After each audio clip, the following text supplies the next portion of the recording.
Madam Speaker, I have a few questions for my colleagues.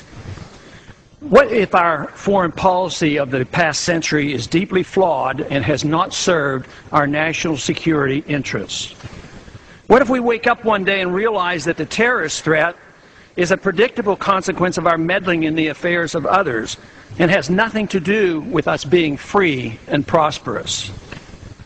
What if propping up repressive regimes in the Middle East endangers both the United States and Israel?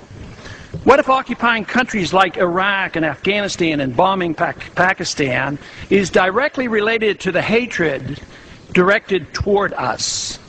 What if someday it dawns on us that losing over 5,000 American military personnel in the Middle East since 9/11 is not a fair trade-off for the loss of nearly 3,000 American citizens, no matter how many Iraqi, Pakistani, and Afghan people are killed or displaced?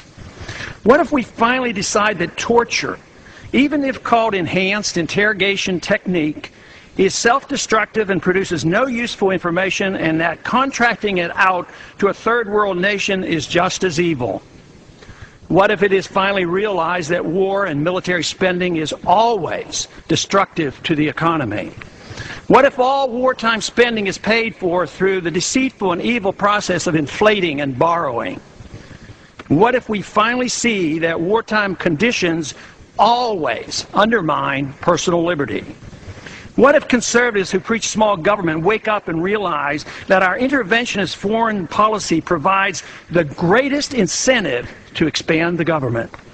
What if conservatives understood once again that their only logical position is military intervention and managing an empire throughout the world?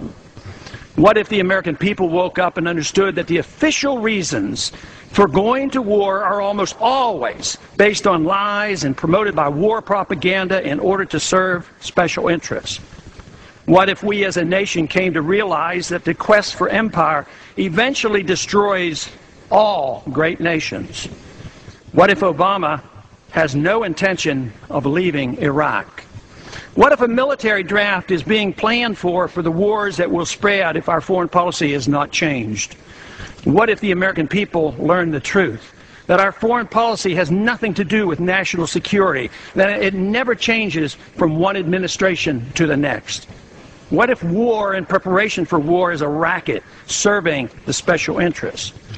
What if President Obama is completely wrong about Afghanistan and it turns out worse than Iraq and Vietnam put together?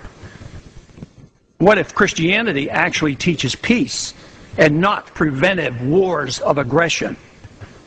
What if diplomacy is found to be superior to bombs and bribes in protecting America? What happens if my concerns are completely unfounded? Nothing. But what happens if my concerns are justified and ignored? Nothing good. And I yield back the balance of my time.